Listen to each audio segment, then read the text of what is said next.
My name is Jackson Clark and I teach Algebra 1 at Converse High School in Sabine Parish. As an educator, I'm passionate about the growth and development of my students into productive learners. The students in the video that you're seeing are ninth graders. There are 5 boys and 5 girls in this class. The content in this video being taught is the quadratic formula and the discriminant. The curriculum used during this lesson is in the Envision Algebra 1 from Savas.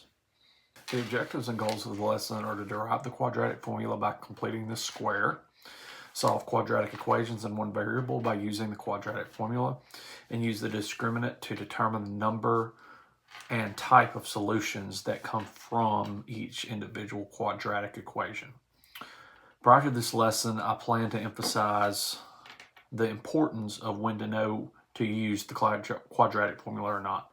In my classroom, I like to explain math as using a toolbox, and we have to know when to use each of the certain tools that we have.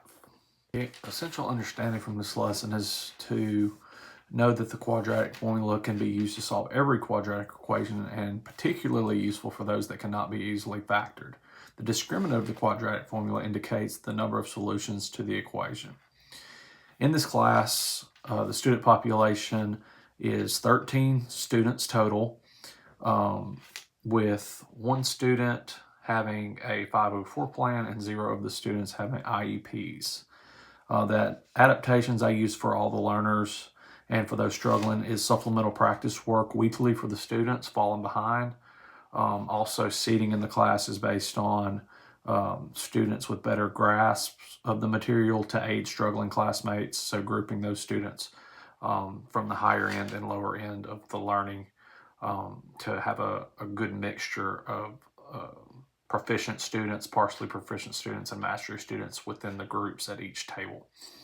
Lastly, I would like to thank our supportive administration for allowing me to be able to teach these students in this important subject with our EOC courses. You know, this is an important exam for our students to graduate, and I'm very thankful for the resources they give us to be supportive, and everyone at the districts that's supportive for our math learners. Thank you. Ultimately. Okay, so the quadratic formula is very effective for a quadratic that you cannot easily factor. Like the one that we had on the bell ringer, right, it was x squared minus 4x plus 5. That's one that you can easily factor. If you can factor it, do it.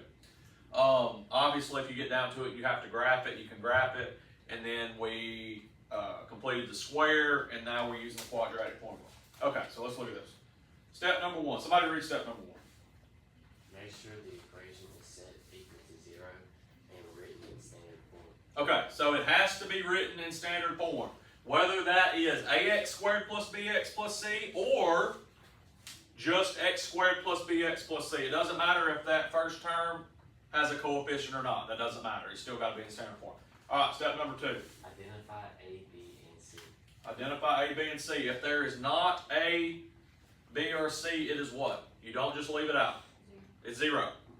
So you label it as 0. And step number 3. Somebody different. Substitute these values into the formula and simplify. Alright, so the quadratic formula is right here for you in this box. Like I said, on the reference sheet, on the EOC, it will be given for you. Okay? I'll let y'all look at that probably when we get back from break so you know what you have, what you don't have. So, negative b plus or minus square root of b squared minus 4ac divided by 2a. And you notice the front part of it says x equals. That is a root. That is a solution. That is an x-intercept. Okay? So let's look at this example. Step number 1. Make sure, is it in standard form? First step. Yes. So step 1 is done for you. Identify A, B, and C. So label A, B, and C. A is what? 1. B is what? Negative 5. C is what? Okay, so you did step 2. Very easy. Step 2 is very easy. Okay? So now you go over to step 3, substitute those values in to the quadratic formula. I'm going to do that over here so we got enough room. Because that's going to be, it's not hard, it is a lot of work though. So plug it in, negative b. So you've got a negative and then b is negative. So you have a negative times a negative 5. So it's going to come out as a positive. If you want to go ahead and write it as a positive right off the bat, go for it. That's fine. X equals plus or minus square root. B is -5, so -5 squared minus 4 times A, which is 1, times C, which is -36, all over 2 times A, which is 1. Okay, so you substituted everything in effectively. All you've done is substitute it in, now you simplify step by step. So the first thing I would do is I would go ahead and make this positive. I would go ahead and distribute that negative into that leading 5 right there. That's what I would do first. So X equals 5 plus or minus, what's -5 squared? What do you know about squaring a negative number? If it's negative and it's squared, equals If it's squaring a negative number, it's positive. So that gives me 25. Is this going to be, so in order to know if this is going to be a negative or a positive behind this first number, count your negatives. It's going to be, no, there's 2 of them. It's going to be positive. Negative and a negative is positive. If there's 3, if all 3 of them, because this 4 right here, there's always going to be a negative here. That's not going away. That's going to stay there. If all 3 of them are negative, it will become negative. But since 2 of them, just count them. So go ahead and put your positive. So you got plus. You don't really have to do anything with that 4, so just multiply 4 times 36, which gives you 144. All over 2 times 1, which is 2. So take it step by step, slowly. So keep going. You've got X equals 5 plus or minus 25 plus 144.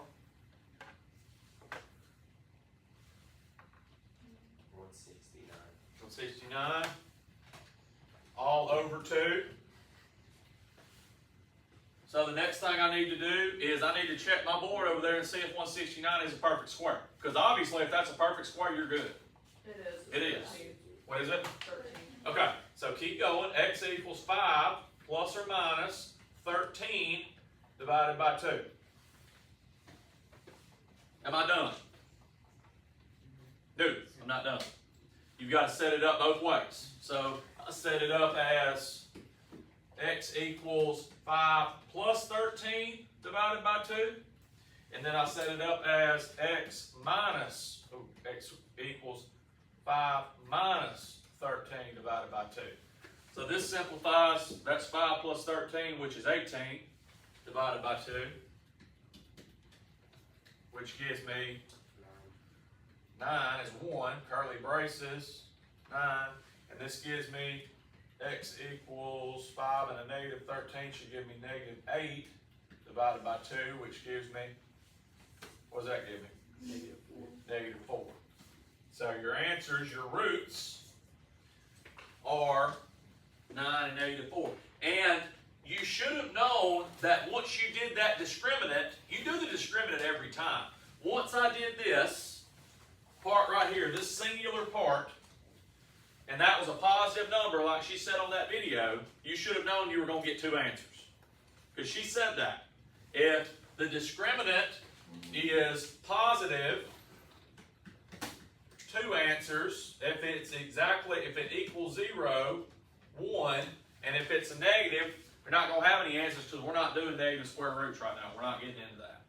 So if there's a negative number under that square root, when you get done doing the discriminant, which is the b squared minus 4ac, just go ahead and put no solution. Questions on that? If you go step by step, it's really not that hard. Definitely if you get a perfect square out of there. Now the only part that I would note that you need to pay attention to is this part right here once you get down here. Like if I can simplify this, like let's say this was an 18 right here. You could simplify that and get rid of that 2. You know what I'm saying? Like you could divide 2 by 18, get rid of the 2, and it would be 5 plus or minus 9. That makes sense. Look for, like terms. All right, let's look at number 1. All right, so pick out, if you do the evens, do 4, 6, and 8, or 3, 5, and 7. You got 3 of them to do before we move on to irrational solutions. Work with your table if you're struggling. Follow the steps. gotta get it to standard form first. Follow the guide that's up there.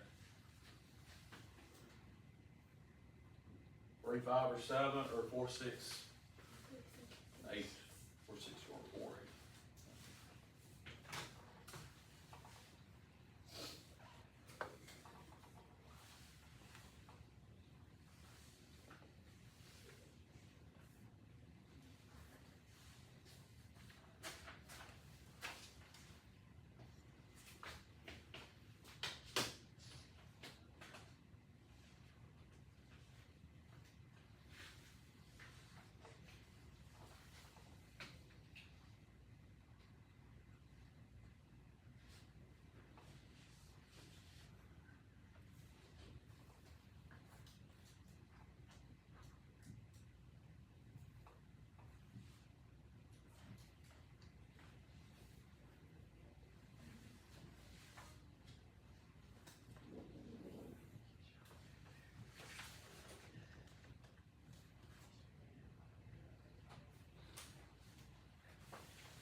And if you have the negative and positive of the same numbers in the answer, and you want to write it as plus or minus, that's fine also.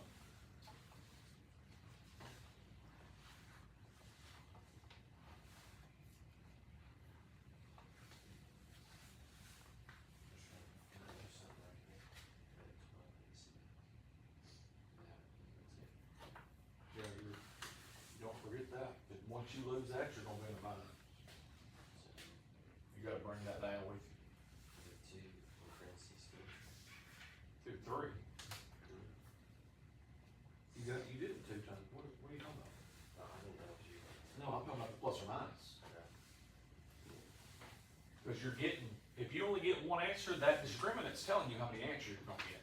If that discriminant is, the only time you're gonna get one answer from these is if you get that discriminant and it's 0. If it's a positive number, any positive number, you gotta get 2 answers. That's the best thing about this, is it tells you how many answers to get.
not, it's a not real solution.